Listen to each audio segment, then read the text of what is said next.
Eh bien yo les gars, c'est David et aujourd'hui on se retrouve pour une nouvelle vidéo. Donc on va parler de la maison de Eiichiro Oda. Il a autorisé une équipe de production à venir chez lui pour nous montrer où il vit. Ça c'est jamais arrivé. Donc on regarde ça de suite avec son hall d'entrée, avec un espèce de projecteur projeté au sol. Donc je sais pas si on peut jouer, il semblerait qu'on puisse jouer, je sais pas trop. J'ai pas toutes les infos en ma possession, mais en tout cas plutôt stylé, un petit projecteur au sol, ça fait plaisir, c'est sympa, ça plaît à tout le monde, les invités sont contents, donc ça on prend. Dites-moi pour cette petite image si vous pensiez que Eiichiro Oda avait quelque chose tout simplement chez lui. Ensuite on va passer à la deuxième image, donc c'est une porte qui donne, je ne sais pas si elle donne sur son salon ou sur sa chambre ou je ne sais où, ou à son bureau, mais en tout cas on peut apercevoir sur la porte un volant, je sais pas, ça s'appelle pas vraiment un volant, mais ça ressemble à un volant de bateau, clairement, on reconnaît très bien ça, le côté pirate, ça c'est plutôt stylé. Il a également une statue assez sombre, j'ai pas la référence, je sais pas qui c'est, je pense pas que ce soit quelqu'un de One Piece, mais en tout cas elle est très sombre, et je m'attendais pas à ce qu'il ait ça chez lui. On va passer à ses toilettes, des toilettes plutôt stylées pour le coup, donc c'est pas forcément ce que moi j'aurais chez moi, mais en tout cas il semblerait que Eiichiro Oda avait besoin de représenter tel un homme poisson dans l'eau, donc voilà. Donc ça, pareil, dites-moi les gars ce que vous pensez de ça. Est-ce que vous aviez imaginé qu'Eiichiro Oda avait un requin au-dessus de ses toilettes et qu'il faisait ses besoins comme ça dans l'océan entre guillemets? Mais en tout cas, toilette plutôt stylée, on peut pas dire le contraire là-dessus.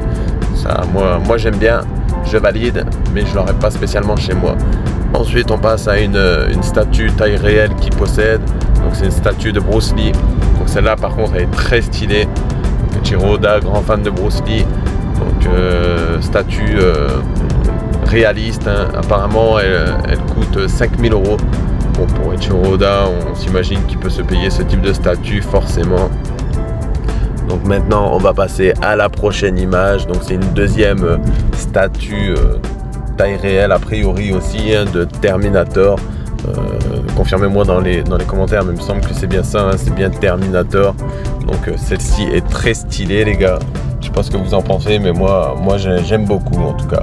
Voilà, celle-ci, j'ai les deux, la Bruce Lee et Terminator, j'aurais bien voulu les avoir chez moi. Mais pareil, est-ce que vous aviez imaginé une seule seconde qu'Eiichiro Oda avait une statue de Terminator? Vous allez me dire oui, c'est fort possible, hein, étant donné que Eiichiro Oda a fait Franky, c'est un robot amélioré, etc. Ça pourrait correspondre. On passe à l'image suivante où il a un petit train qui fait le tour, pas le tour de chez lui, mais c'est en extérieur de chez lui a priori, hein, où il a un petit train où on peut monter dedans et faire un petit tour.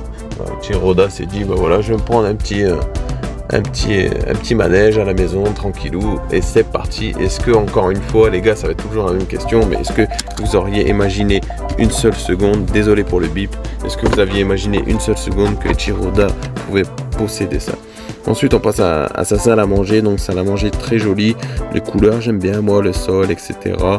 Ça me plaît beaucoup, donc on peut voir qu'il a des animaux dans le renfoncement, ça c'est pareil, c'est assez spécial, mais bon, pourquoi pas, hein, l'univers de One Piece est très spécial, donc il ne faut pas oublier que il y a un humain derrière qui fait ça, donc ça reflète forcément sa personnalité. Dans son hall d'entrée, il a également une girafe taille réelle en train de lécher les vitres, ça par contre c'est assez rigolo. Ensuite on passe à son bureau, donc son bureau les gars, comme vous pouvez s'imaginer, c'est vraiment le bazar, hein, pour dire ça clairement. Je sais pas comment Eiichiro Oda arrive à se retrouver là-dedans, mais bon, le principal c'est qu'il continue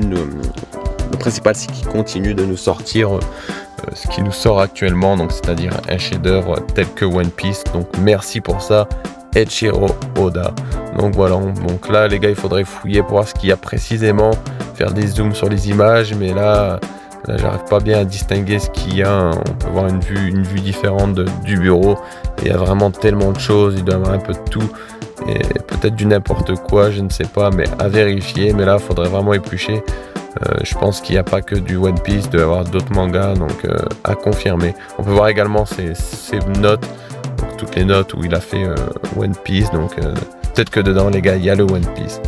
On peut apercevoir également sa baignoire. Par contre là les gars, très très belle baignoire avec un espèce de dragon qui envoie l'eau.